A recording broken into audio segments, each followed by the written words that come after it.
this video, I want to talk a little bit about Tibetan singing bowls. Tibetan singing bowls are something that I use in between the other instruments that I spend more time on.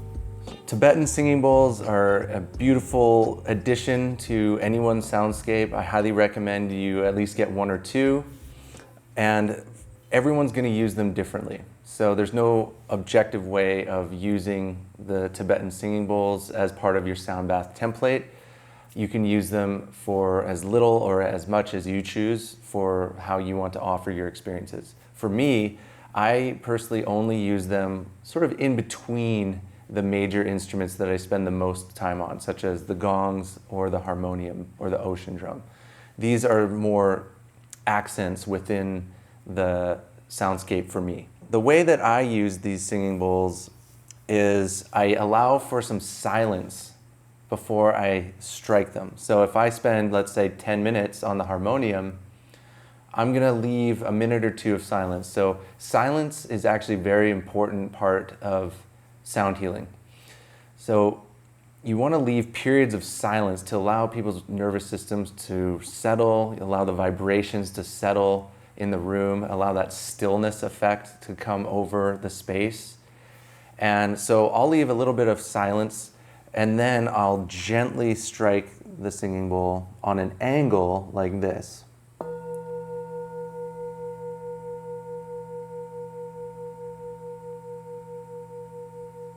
So that's important. When you hit the Tibetan bowl, you don't want to hit it straight on, because that would be a little bit shocking. It might actually pull people out of a deep state of relaxation if you just strike it too aggressively, like so.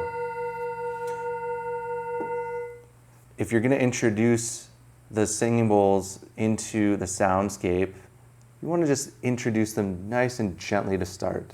So just like on an angle, hitting the rim like this, and let it ring out.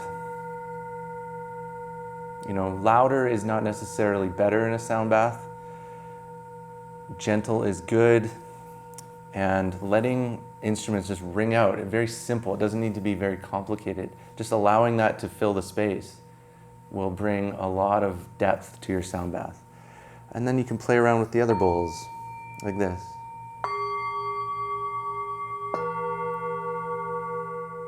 And you can hear a little bit of that binaural frequency happening if you play multiple bowls at the same time.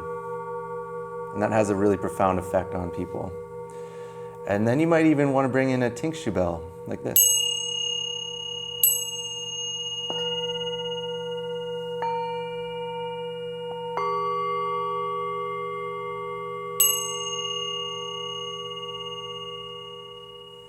Sometimes I'll even use this suede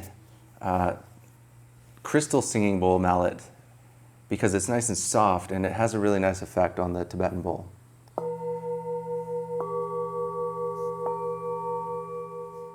Another way of playing the Tibetan bowl is to just rub the mallet along the side of the bowl like this.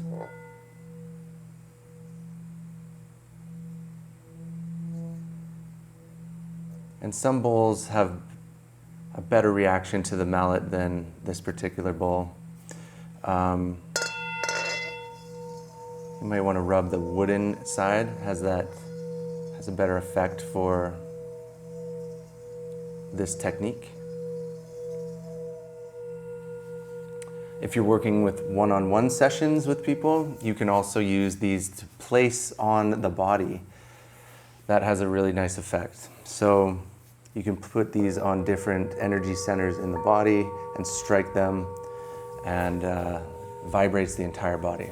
That's the way I use Tibetan singing bowls. You can bring them into your soundscapes however you choose. I'm just teaching you what I do, and hopefully that gives you inspiration for your own practice.